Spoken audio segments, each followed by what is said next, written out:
a directing staff approached me and he said, "Candidate 3, do you know where you are?" And I said, "No, sir, I don't." He said, "You've walked so far north that you're actually outside of the exercise boundary and you haven't hit a checkpoint, so none of that is going to count towards your overall NAV."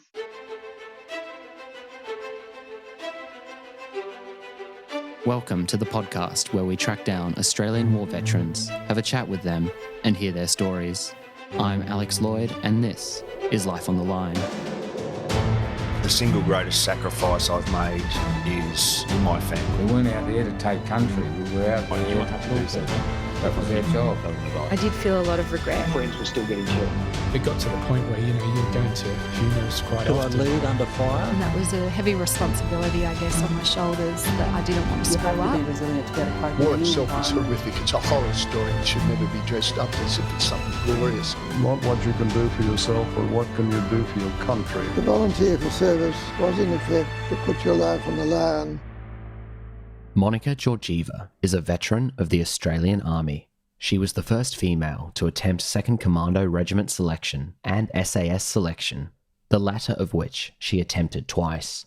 I spoke to Mon about her colourful upbringing, selection stories, and the rest of her military career.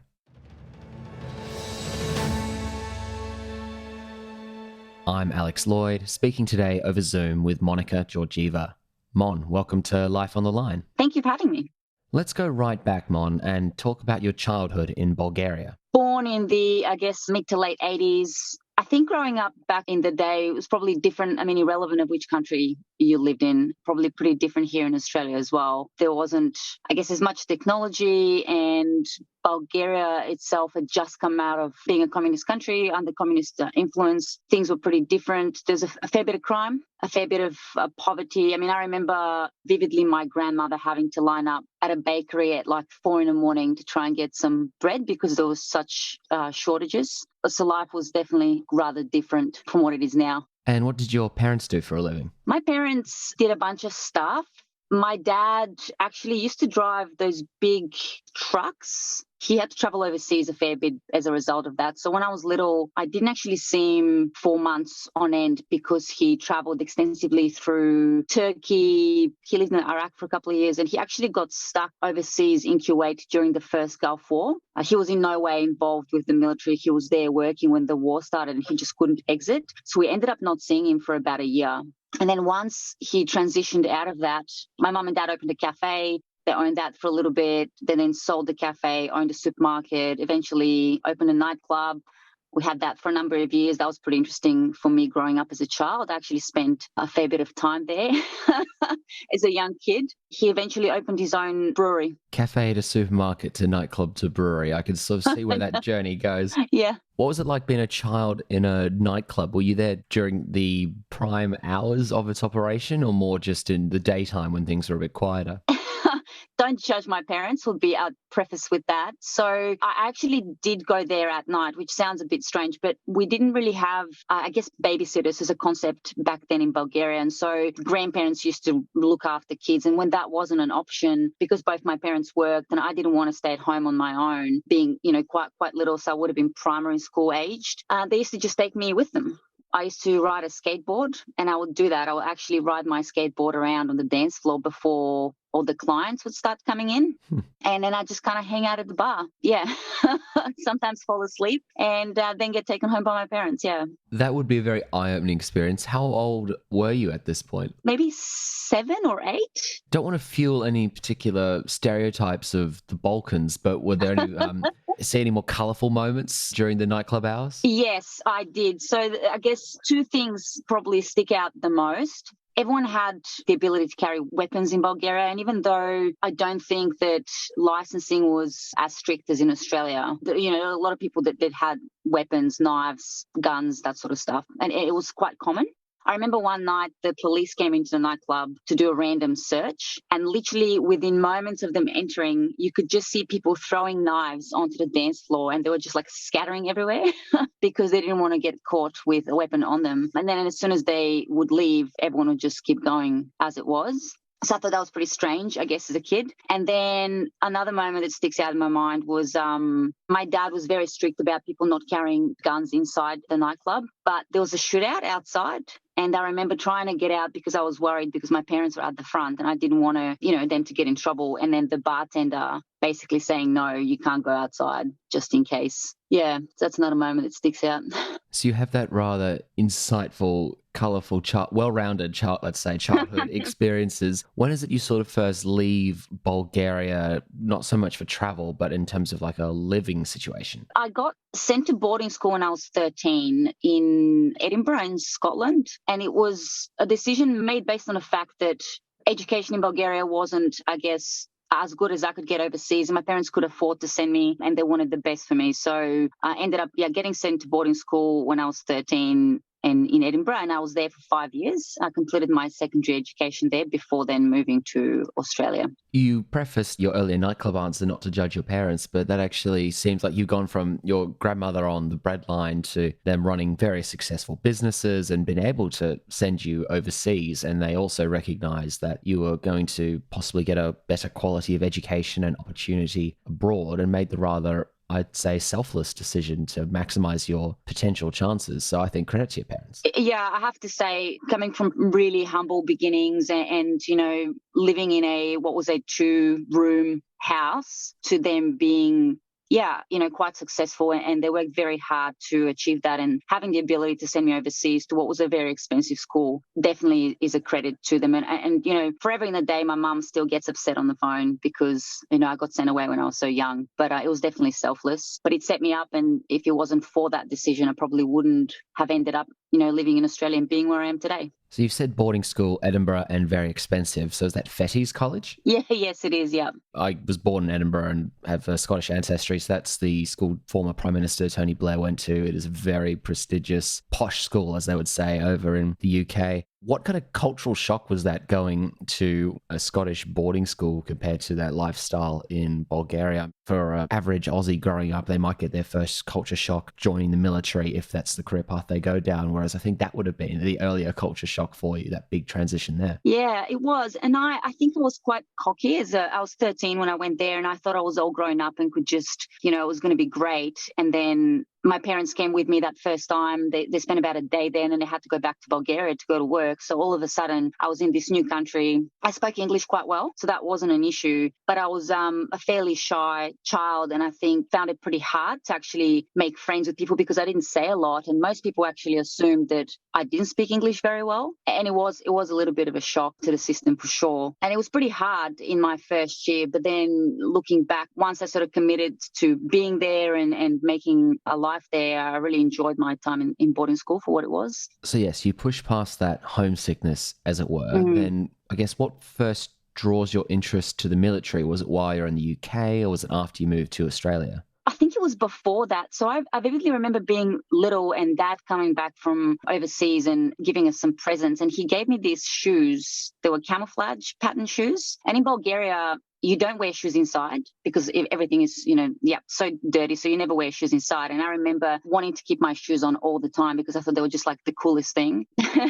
I was always drawn to the military, and I don't have any heritage. So my parents were never in the military. I don't have any brothers, but I always had an interest in it. And when I was at boarding school, they used to send, they call them liaison officers from the different services to the schools to see if anyone was interested in joining later on. And I actually went to 2 different sessions, one with an Army liaison officer and one with a Navy liaison officer, to look at joining the British services. And I came very close to joining the British Navy, then changed my mind last minute, decided to go to university and get a degree first, and then kind of circled all the way back around and joined the Australian military. What then inspires you to move all the way to Australia? You've studied at school, you've gone to university, got a degree, which I want to know what that degree was as well, but then you decide to move down under rather than somewhere else in Europe or back home. I guess for me, after spending 5 years in the UK, I was kind of sick of it. I was definitely sick of the weather. Edinburgh, as you probably know. Oh, I lived in London for a year. Yeah, I get it. Yep. Yeah, it's cold, it's miserable, you never see the sun. And I'd actually met some Aussies, and they just made Australia sound pretty cool. I have to be completely honest, I didn't know much about the country, so I went on the internet and researched, Australia, and I was like, this is really awesome. I want to move there, and convince my parents to send me to university in Australia rather than the UK. Being an international international student, we had to pay the fees up front. So it was actually in my favour that Australian universities are slightly cheaper than British universities. And that's how I managed to, win over that argument and get sent here to go to uni.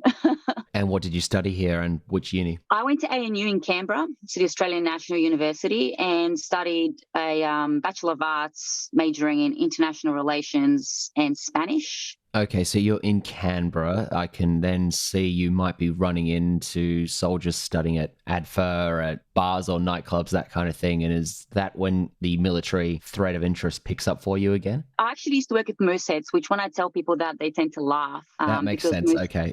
Can you explain Mooseheads for the listener? Mooseheads probably one of the larger bars in Canberra and, very often frequented by the ADFA RMC officer cadets. I wouldn't say that meeting them in that environment would make anyone want to join the military. It's probably going to have an opposite kind of effect. But once I finished uni, I moved to Melbourne for a little bit. And it was just when the economic crisis happened in 2008.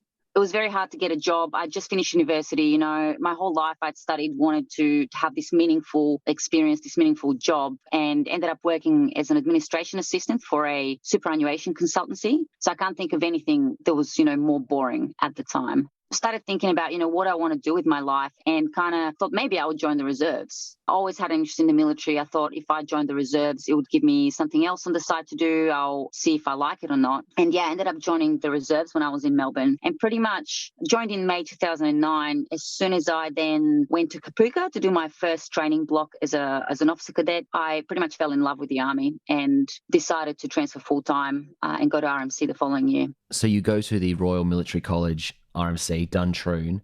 How does that experience compare to Scottish boarding school life? I'm curious. They're very similar in a lot of ways. Boarding school was super strict. You could only leave the school at certain times. We used to study on a Saturday as well. We had this very strict regime in the evenings of when you had to do your homework. You had to be at your desk with your door open and all those things. So I guess in a lot of ways, boarding school prepares you quite well for the military. And I think people laugh. They were like, you were actually more regimented before you joined the Army than after. So as far as that was concerned, I don't think it was a very big shock for me. I loved Kapuka, and most people go to Kapuka, they really hate their experience there because it is just so strict and so regimented. When I was at Kapuka doing my first training block before going to RMC, I actually thought to myself, if I love this place so much, there's got to be something seriously wrong with my current life and I need to, make some changes. And I loved my time at RMC. More so, I really enjoyed field. I have to say, I didn't enjoy being back in barracks as much. Yeah. So, it's RMC. Like school, but better activities and better weather. Got it. Mm. So you graduate in mid-2011 into the Royal Australian Artillery Corps. Did you have a career plan or any particular goal in mind, or just going to see where things took you? When I joined RMC, and I don't know if that's the same for most people, but you kind of don't really understand, I guess, the different corps and how corps allocation works. And so RMC training is prefaced on infantry-based training, even though it's not an infantry training establishment, it's an all-corps establishment. But all the stuff you're learning and how to lead a platoon on offensive operations or defensive operations, it's kind of infantry-centric. And that's what I love doing. And then when I was graduating, I realized that at the time, women weren't yet allowed in some of the combat corps. So I couldn't actually go for infantry, which is what I wanted. And I hate to say it, but going to artillery was kind of like a consolation prize. It was the only thing I could do, the closest thing I could do to what I wanted, which was a combat corps. So it was a bit of an anticlimax for me when I graduated and realized the stuff I actually enjoyed doing, I potentially wouldn't be able to really do anymore. Well, I know it's a few years later, you find yourself sort of attempting to get yourself in that field, doing those kind of skill sets you want to be really doing. And that starts with your attempt of the 2nd Commando Regiment selection course in 2014. Can you talk me through how you got from that consolation prize, as you said, to how you found yourself on that particular course? I've actually transferred 3 times. I've got transferred 3 times whilst in the Army. So I've got, experience across 3 very different corps. When I graduated into artillery, I realized that, so I got sent to 20 STA, which is a UAV unit based out of Brisbane, and realized that it really wasn't for me. From there, I actually transferred to a logistics corps. I wanted to post up to Townsville, and the idea was that there were 3 infantry battalions up in Townsville and I could somehow, get my way into working for one of them. while I was posted up in Townsville, literally by chance, I saw an ad on the intranet, which is the internal Army internet, talking about it's called Infantry Accelerated Training Course that was being run out of Holsworthy down in Sydney. And at the time, I didn't actually realise that it was the course which non-combat corps officers and soldiers, as well as the direct entry soldiers, were doing as part of their preparation for 2 Commando selection. And I called one of my mentors who used to be an instructor of mine at RMC and just to have a chat. I'm like, hey, apparently this course is now open for women. I'm really interested in doing it. What do you think? And he was like, oh, I think this is such a great idea. You should definitely do it. You should do Commando selection. And I was like, whoa, wait a minute, what? I didn't even realize Commando selection was open for women to even attempt. He's like, yeah, it is. And then kind of one thing led to another. And I found myself doing this infantry accelerated training course, which was probably one of the best courses I've done in Army. I had a lot of fun. And then going forward to Commando selection at the start of the following year. How was that selection experience with the Commandos, and were you the first female to attempt that, do you know? Yes, I was the first female to attempt. The experience was very short because I actually failed. So the 3.2 kilometre run, which is part of the entry test, which I passed on the entry test, I then subsequently failed that same run on day 1 of selection. And into Commando selection, they don't give you a retest. And once you fail that, that's it. Your journey's pretty much over. So it was a short-lived experience. Short-lived, so that didn't go so well for you, but then your next posting was to the SASR, is that correct? Yeah, that's right. So came off Commando selection on day 1 pretty much, and then went back to Townsville, and I was very lucky to get posted to SASR the following year.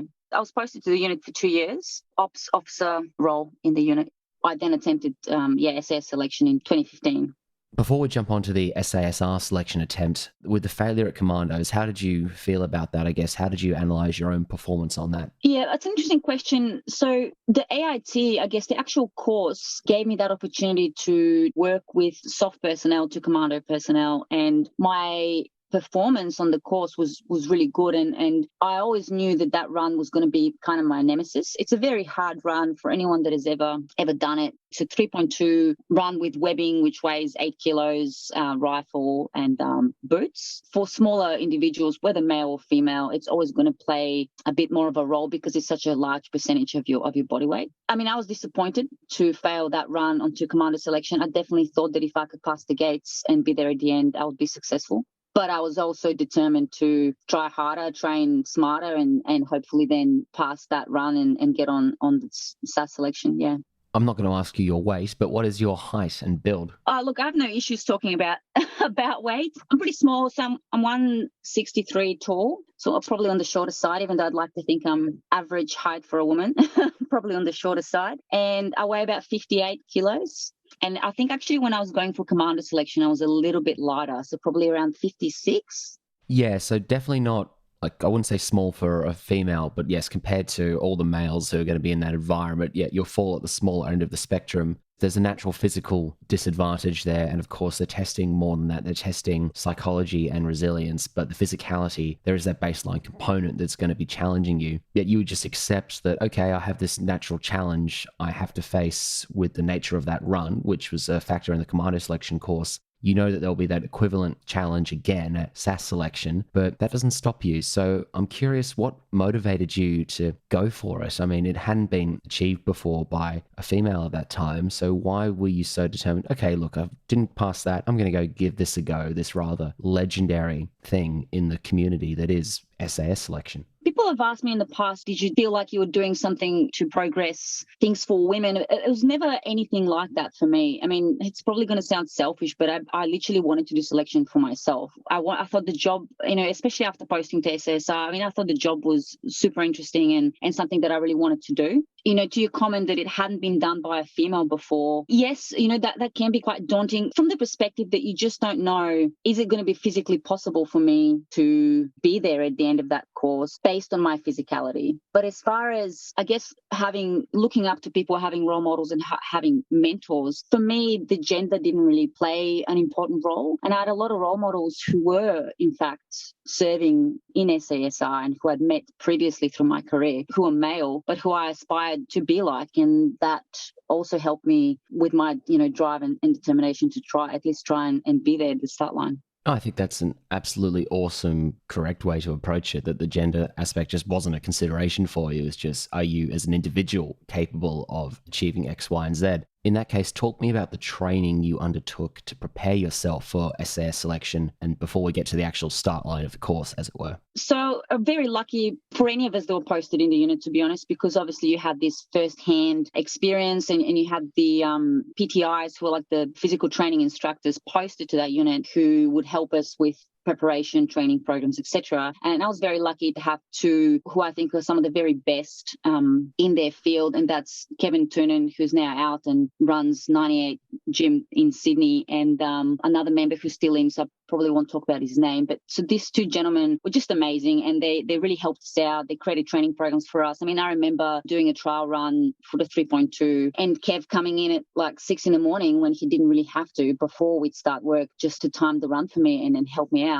Yeah, very lucky in that regard. The training involved, a lot of weightlifting and strength training, trying to build some more muscle, in my case, and then a fair bit of running. And for anyone that knows anything about training, trying to get both endurance and running ability up at the same time as gaining muscle and gaining strength, it is very hard to achieve those two things at the same time. And usually with athletes, you prioritize one over the other. But unfortunately, we couldn't really do that. And in the time frame we had, we kind of try to work on all those things at once. And I have to say, we did pretty well, but there's only so much you can do. Kev used to always say mass moves mass. And in my case, there's only so much more weight I could gain that was functional, with my frame. All right, Mon, tell me about your first attempt at SAS selection. So I passed the entry test I had to retest the run, I'm pretty sure, that first time. Passed the run and then found myself on day one of selection. And, it was pretty scary, pretty intimidating, very obvious to me that I was the only girl on the course. And I think I put a lot of pressure on myself based on that fact. That I don't think that it was external. I think it was more of an internal thing. On day one, you have to do the 3.2 kilometer run again. And, much like the 2 Commando course, I didn't really want to have to retest that. And I literally passed by like a second. So you have to run it in 16 minutes or less. And there was me and one other guy, and I will never forget, as we run the finish line, the guy who was calling at the time said 16 minutes flat. And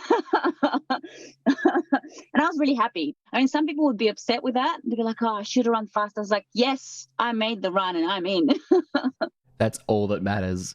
Look, I don't want to keep harping on about the standout fact that, yes, you were obviously the only female on that course. And I don't know if this had changed by the time you'd done SAS selection, but I've had veterans describe stand there naked in a hangar bay while you're inspected for a while in the cold, and then you all put on the new uniform. And of course, you're all treated the same. Did the other candidates ever sort of discuss it with you, or you're just in the same situations, in the same shit with them from day one and facing the same challenges? Let's get on with it. There was no discussion of it on the course. I think before the course, I had people come up to me and kind of talk about, oh, what do you think about having to take all your clothes off and, for the kit inspection? And it honestly wasn't as big a deal as people imagine it to be, because first of all, everyone's got their clothes completely off. Secondly, everyone is so petrified about the fact that they're on selection, and it's going to be so hard that no one actually cares about the fact that they're naked right now. And I often used to say, if that was the hardest thing I was going to do in selection, then it would have been pretty easy. But that was definitely not one of the harder things I had to do on selection. And it's very short, and they do it for a reason. I think there's a couple of reasons. First, they want to make sure you're not smuggling anything in that you're not supposed to have. And second, it just kind of brings everyone down to the same level. It levels people out. As far as the other candidates on the course, I didn't have any dramas. We were all on the same boat getting beasted. Look, it's very tempting to go day by day on a selection course and recount those experiences, but in the interest of time and not making this a 7-hour podcast, what I'll ask is, can you tell me about one of the challenges or tasks that you felt you did really well at or really enjoyed, and then one you found more challenging, or was one that even led to your defeat, as it were? The parts of selection I really enjoyed, and I look back, and even the second one I did, I look back on it quite fondly. In particular, there is a day, it's called the Lone Warrior Day, where you go around completing the stands, but you're by yourself. I quite enjoy that. There was a moment there I was walking through Bindoon up to the next stand, and it was on sunset, and I was like, this is so cool. I'm in the bush just kind of walking. I'm having a lot of fun. Like, this is awesome. So that's probably one of the ones I enjoyed. There is definitely a moment there, or one day there's probably my most unenjoyable day on selection, and that was it's called a patrol competition day, where you have to again complete a bunch of stands as a patrol. But we were made to run between all the stands, and as we mentioned earlier, my ability to run with webbing was probably suboptimal, especially when compared to some of the blokes who were definitely faster than I was. It was very, very hard for me to run at the pace that I thought I was supposed to run at, and I felt like I was the reason why the patrol was slower than it was supposed to be. And what happened was, if you got to a stand and there was another patrol already there doing that task, then your patrol would get punished, and you would have to do, I can't remember, I think it was something like 80 push-ups every couple of minutes for as long as you waited for the other patrol to finish. That could be an hour. And so in my mind, I was the reason why my patrol would have to do all these extra push-ups, and I actually withdrew out on request on that day for that reason. Whether that was the right thing to do, I don't know. At the time, I definitely thought that was the right thing to do. So that's probably one of the harder things for me. That's such a conundrum, because are you doing the right thing there for the sake of the team and that sense of greater good, possibly, or should you have pushed on? I don't know the answer to that. Maybe you can ask SAS officers who've run selection and see what they think, but that would have been very hard, I imagine, to make that decision, because you're obviously a very determined person and you're there to push yourself and test yourself, and then withdrawing an own request sounds harder than actually being just failing or being told, get out. It is, and there's also reasons why people withdraw it on request, and you can't judge them unless you're there in that headspace at the time. I had people come up to me afterwards, people who worked in the unit, and say, what were you doing? It doesn't matter, you're going to do push-ups anyway. But then, and I had other people that said, hey, I understand why you did it. So I think it's a personal thing, and it's a decision that at the time I thought I had to make.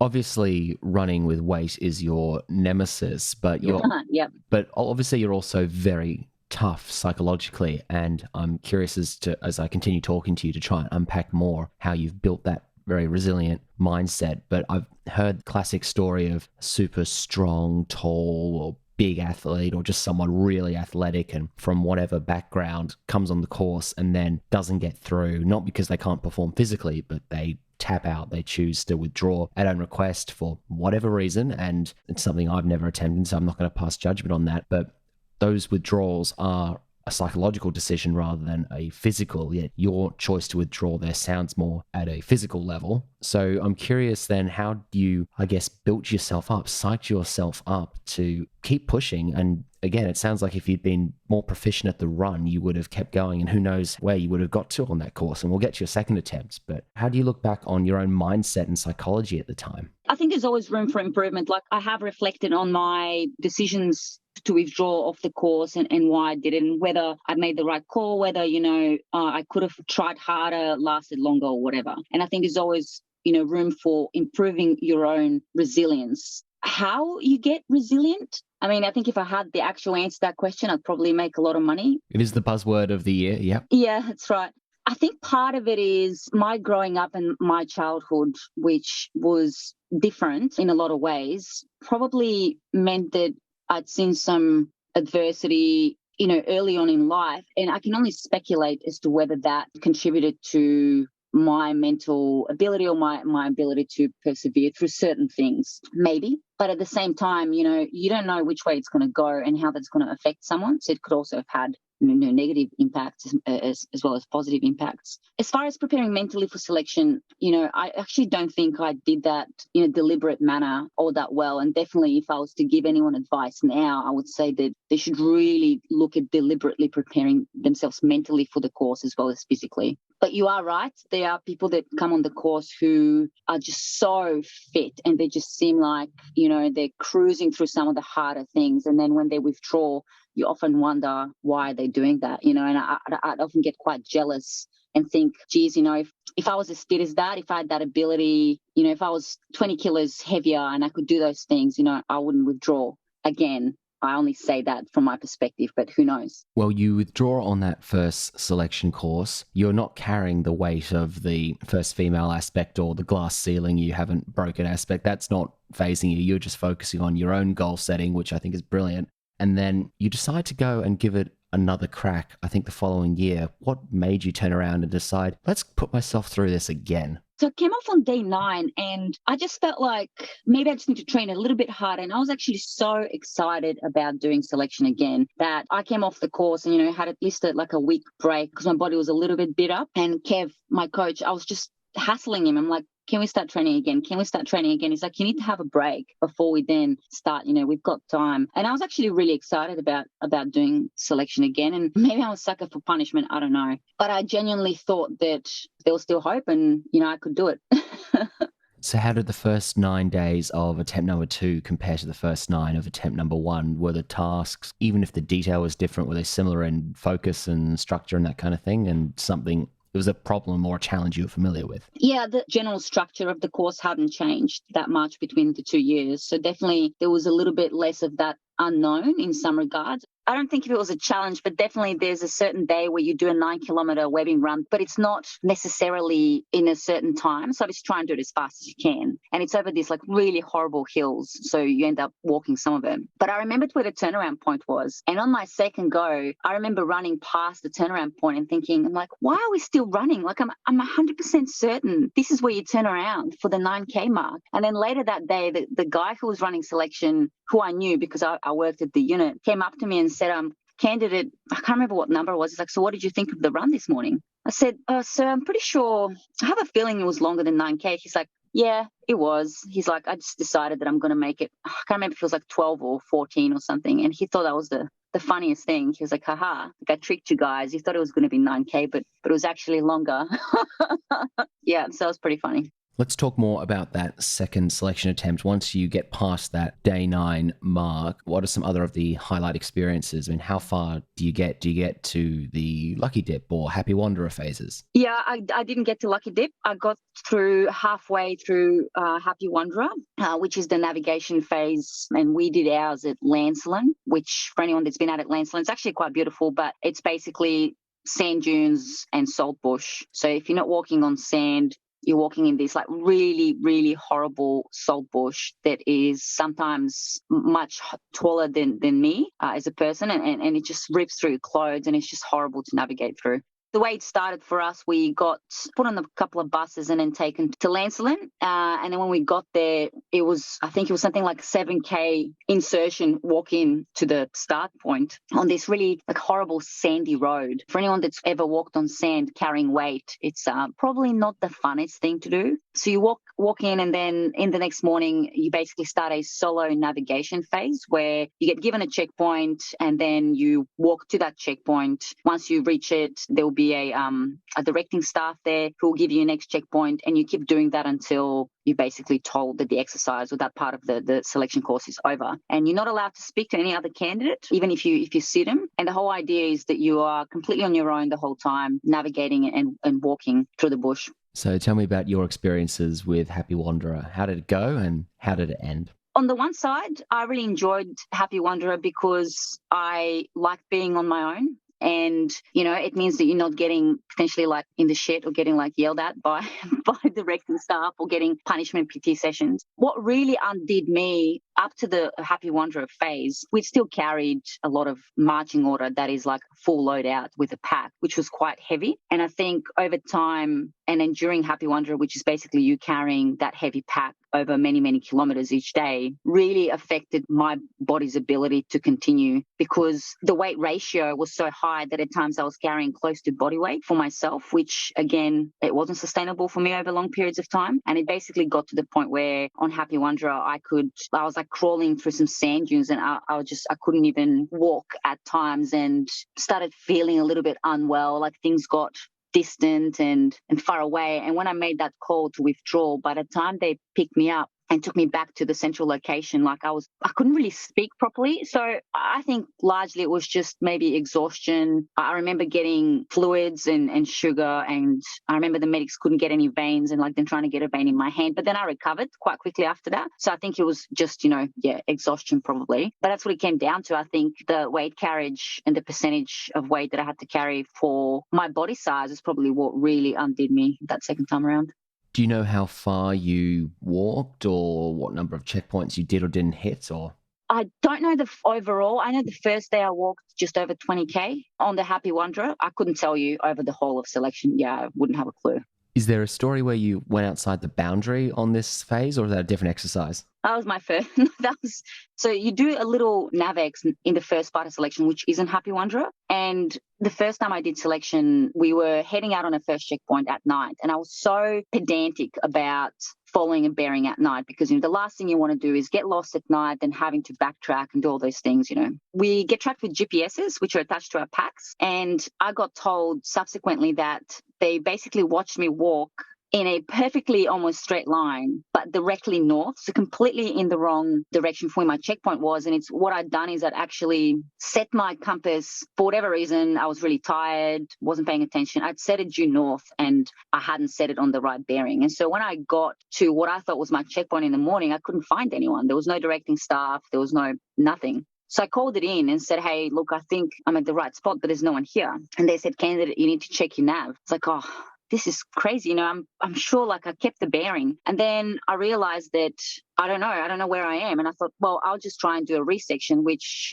basically you try and pick features on the ground and then you calculate your position based off that. Again, for anyone that's navigated in Bindoon, it's actually pretty much impossible to do a resection there because we don't really have very defined like mountaintops or hills. So I ended up walking probably like half of that morning up and down these hills trying to find a way to do a resection. And I was so stubborn that instead of just calling it in and saying, hey, I'm lost, can you help me? Which was a thing you could actually do. And a lot of candidates apparently did opt for that at some point. I was like, no, I can find where I am. And ended up walking over 25K that day and not hitting a checkpoint at about, I think it was 3 p.m. I heard this buggy noise and then directing staff approached me and he said, candidate 3, do you know where you are? And I said, no, sir, I don't. He said, you've walked so far north that you're actually outside of the exercise boundary and you haven't hit a checkpoint. So none of that is going to count towards your overall nav, which was great. And then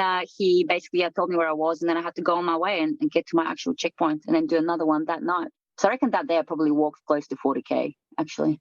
Sometimes being stubborn isn't the best way to be. People listening to this podcast, they might have read memoirs by SAS veterans or listened to other interviews with them, or they've got snippets of what selection is like. And I think there's a general kind of cultural understanding of the things you go through. Then we have something like the SAS Australia TV show on Channel 7, run by British directing staff and doing a few exercises. I look at it thinking, never heard or seen that as a selection exercise before. I don't know if you watched the show or not, but how do you, I guess, combat general public perceptions or sometimes misconceptions of what selection is when you have shows like that, painting a certain picture and then explaining to your average civilian or even a veteran who's not attempted selection what it's actually like and what are some of the realisms of the challenges, the hardships, the deprivations and so on? To answer your question, no, I haven't seen the show. I've heard of and people have commented on it. It's funny you say that because I had recently someone ask me, a civilian asked me if that's what selection was like. And I kind of had to laugh. And I said, well, no, we don't. I think there was a scene there where they're fighting in the mud and punching each other in the face with boxing gloves. I was like, that is definitely not a thing we do it on selection. I don't see how that would value add to anything. But it made for good TV, but that was about it. I mean, it does. And that's the thing. It's a reality TV show and it's supposed to be entertaining. And I often say to people, if you're really interested in knowing what selection was like, there was obviously that documentary, Search for Warriors, back in the day, a 2-part thing, which, is fairly accurate. I mean, it doesn't show everything on selection, but it's definitely a fairly accurate representation of what some of the course was about. I don't really tend to talk about selection that much to people. So I guess when you say how do you deal with the public opinion and stuff, a lot of people don't know. People that I meet every day, that they don't know that I've done it, or I don't really talk about it, so I don't really get asked any questions. That's an easy answer. Yeah.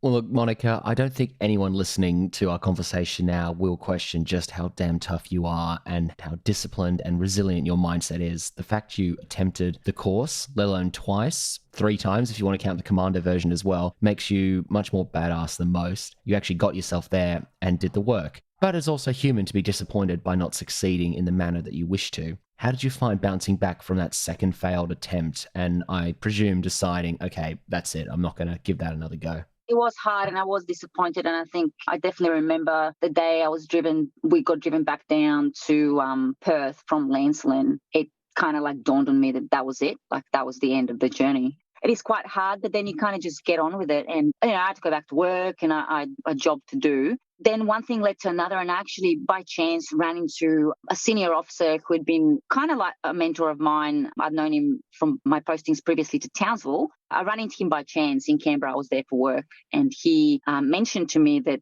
women were pretty much like allowed in infantry, like no drama. And if I wanted to still do that and still corps transfer, that I could, but I would, have to do basic infantry course like everyone else would. And the course was actually starting in literally 2 weeks. So he said, you need to make your mind up on the weekend though, because, there's a cutoff and you're not going to make the cutoff. And he's like, you can get on that course and then it's entirely up to you. Like if you pass, then you'll be in infantry. If you don't pass, then you won't. And so I had this really quick transition that literally happened in August. So I'd come off selection in May. And then in August, I had this choice to make and actually sought out some advice from one of the officers at SASR who I really looked up to. And he decided to go for it. Yeah. And so then I all of a sudden put in my corps transfer papers and ended up in the School of Infantry in Singleton doing my RBC, which is my Regimental Officer Basic Course for Infantry. And then in January 2017, you are a Rifle Company platoon commander with 3 Platoon A Company. RBC was great. Again, I just loved the trade. I passed everything, passed the physical requirement, which is called the PESA, which I'm actually not sure if they do that anymore, but definitely did at the time.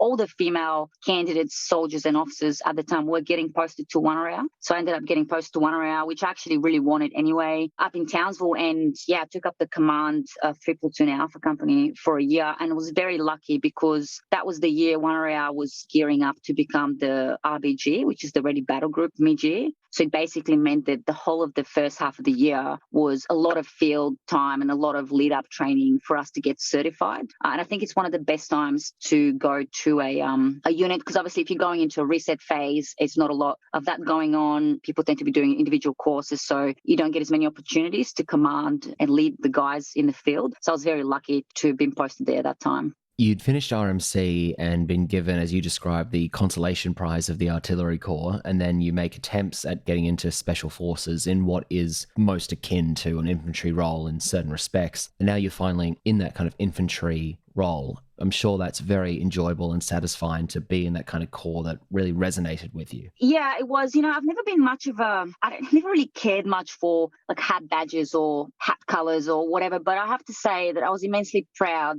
to have been given the infantry hat badge because I felt like I worked in some way, shape or form for the better part of 7 years from when I graduated RMC to finally getting to where I wanted to be. And yeah, it was really great. And just working, I'm out of the military now, but if there's one thing I really miss about the Army, that's the people. And I look back at my time at 1 area as some of my best time in Army. And I met just some amazing people there, to be honest, that I still keep in touch with now. And then later in 2017, you're posted to Support Company 1RAR as the Recon and Snipers Platoon Commander. How did you find being a leader in that environment? Recon is a specialization, so the platoon commanders, even though we're in charge of recon and snipers, we're not sniper qualified. So I did my reconnaissance basic and advanced courses in the back end of 2017, which again, I just loved that specialization, that trade. I thought it was just awesome. Being a platoon commander in recon and snipers, it was actually a very challenging year. The platoon had some cultural issues for a number of years. And as I posted into that position, I basically got told that I'm supposed to fix it. And there were some challenging junior NCOs in that platoon. I want to say, though, that not all the people or the guys in that platoon should be tarnished with the same brush. There's challenging people everywhere. When you get into support company, that's usually the more senior soldiers and junior NCOs. They're usually quite alpha type personalities. So yeah, it definitely came with its challenges, and I ended up having to remove one in particular, which then led to even more challenges throughout the year. But it was the best decision to make for the capability at the time. Definitely don't regret making it. I appreciate there has to be a certain sensitivity and lack of detail you answer this question with, but can you tell me more about that challenge or incidents around the removal that was required there? And then I want to pivot to hear more about some of the rewarding aspects of being in that position, even if you were given the mandate. Get in here and fix the mess. I'm sure there was some, highlights and reward out of that as well. There was a particular junior NCO who was actually, I think, an excellent soldier as far as his own trade skills. There was a particular incident where we were outfield on a certifying exercise, and he blatantly lied about the position of his patrol and the conduct of an important task. And as a result, I removed him because I could no longer trust that he would do the right thing when he's not supervised. And for anyone that understands recon platoons, well, you don't supervise your patrol commanders. They are out there on their own doing a task, is the nature of the job. And so it needs to be that trust that you know that they will do the right thing when they're not being watched. I couldn't trust him anymore, so he was removed from the platoon. He was very well liked by a lot of the younger soldiers. He was very fit, very charismatic sort of guy. And I always think that if he uses his powers for good, I think he would be a great junior NCO, and I do wish him all the best. So there's definitely no personal hard feelings there. But as far as the capability was concerned, in my mind, I didn't want the young soldiers or the guys that were getting looked after by him and led by him to be led astray, because if they're not doing the right training, if they're cutting corners out in the field, that to me undermines the capability. So I removed him. That then caused a lot of difficulties with, managing then the platoon of people who looked up to him and saw me then as kind of the officer who had remove their friend, and why had I done that? And that was definitely a leadership challenge. I think we made it work in the end, and I definitely feel that I handed over that capability to the guy that was coming after me in a better state than what I found it in. But it was a challenging year. A challenging year, but professionally rewarding to have ultimately improved the capability of that platoon. Yeah, it was a true pleasure to work with them. And in support company in general, we had a very good group of sergeants and officers. We got along very well and were very tight-knit. So, yeah, it was definitely a rewarding experience. Oh, I agree. The actions of the individuals should have no impact on the reputation and standing of the many. You then become the support company 2IC, and that's your last position, I believe, before you discharge in February 2020. Tell me what brought about you deciding to leave the Army. 2IC is a very admin. I mean, anyone who's a captain in the Army will know that 2IC jobs are fairly, I'd call them boring. Probably not a lot of highlights from that position. I definitely did have the opportunity, to hopefully help that officer commanding in running the capability, but nothing really there to mention. Eventually, I decided to move on. I felt that it was time for me to do something else, and now was the right time to kind of move on to a civilian life and see where that takes me.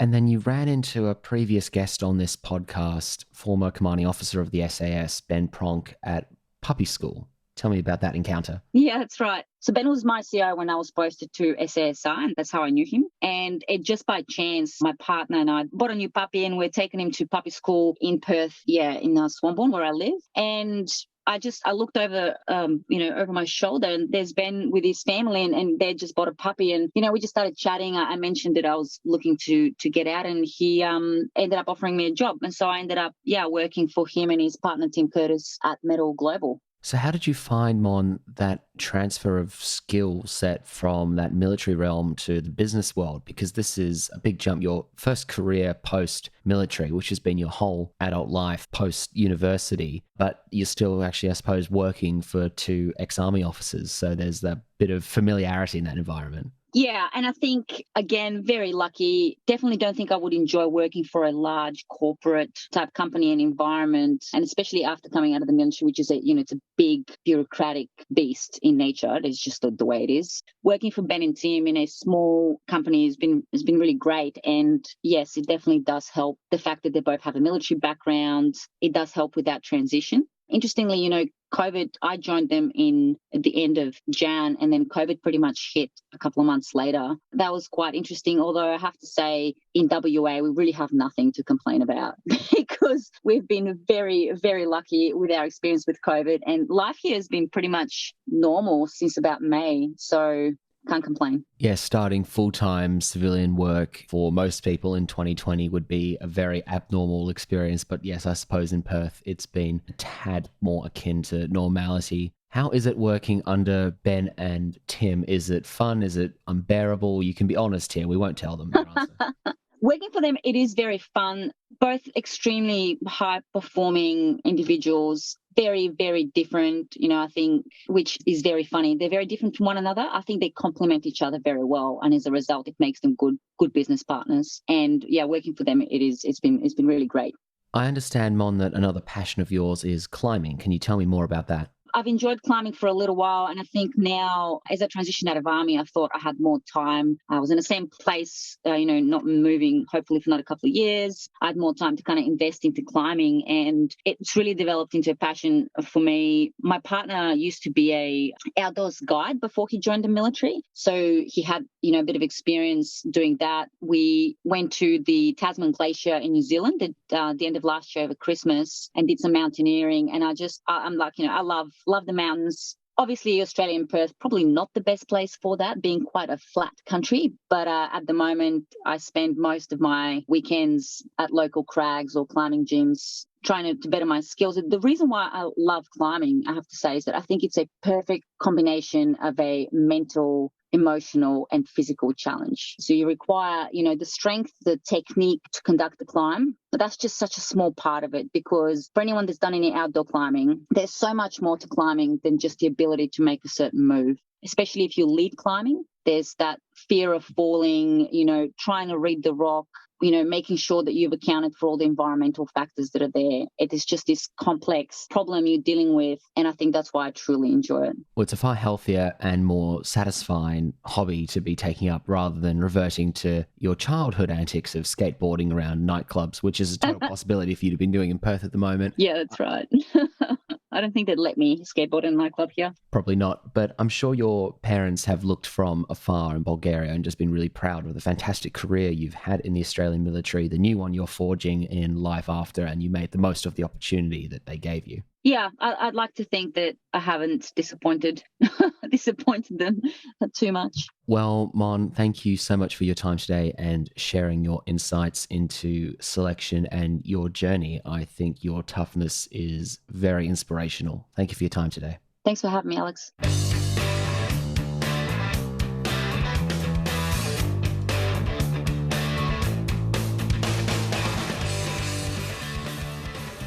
More of that music in just a moment.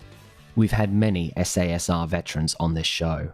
For more stories of selection in particular, listen to the Season 2 episode, number 36, Mark Donaldson, VC. People will die. It might be you, it might be your mate, it might be the brand new guy. It's going to happen at some stage because there's lots of bullets that fly around, or there's dangerous work that we do. And the Season 3 episode, number 68, Harry Moffitt. 4 helicopters landing under gunfire, coming in, hitting the aircraft, landing at the same time, and just taking a split second to look to the left and the right out of the helo and see guys launching out of helos and running towards the gunfire. That's a magic moment. For more on Monika's bosses at Metal Global, in Season 3, listen to the episode SAS Leadership with Ben Pronk and Tim Curtis. I distinctly remember thinking, I wish I didn't know them quite as well, because I knew each of their wives, I knew all of their kids, and I remember thinking, if there is a 50 caliber machine gun on that vessel and it has a shot at that helicopter, then not all of us will be coming home. And it was quite a sort of moving moment. Right at the 11th hour, so just before we were about to launch, we had a call with the Prime Minister who said, go ahead and seize the ship.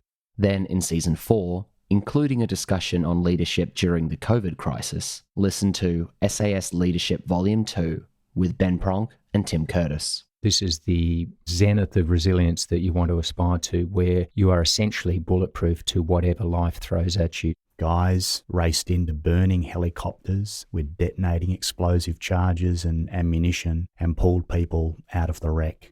Ben and Tim, and Ben's younger brother, Dr. Dan Pronk, will be back on the show later this season. Subscribe to Life on the Line on YouTube for our video documentary series and video podcasts like my interview with former Commando Heston Russell. Watching the guys go out there and do that so often without ever fearing for their own lives, not in any form of cowboy heroism, but just for the fact that we had a job to do. We trusted each other so much, and we were more fearful of letting each other down and failing the mission than we were of our own lives. And subscribe to the podcast in your favourite podcast app, such as Apple Podcasts, Google Podcasts, Stitcher, or Spotify. We're on Facebook and Instagram at Life on the Line Podcast and on Twitter at LOTLPod. Our website is www.lifeonthelinepodcast.com. Life on the Line is brought to you by Thistle Productions. Artwork by Big Cat Design. Theme music by Dan Van Werkhoven. Closing music, Edge of the World, by SAS original rock band, The Externals. Thanks for listening, and lest we forget. Well, he parked his car outside the Rose Hotel, and he headed for the bar. And not a wink and ever Vesser's smile, as he motioned for a jar. Well, he ain't been home since 1973, since he was 17. And by 21 he'd sailed the 7 seas, but it never seemed that far to him. And he's been to the end of the world, and he sat on the edge and said nothing at all. Well, it's hard to love a man who's paralysed. It's even harder to forget. But he loved for the butcher of a beautiful woman, someone that he called mine.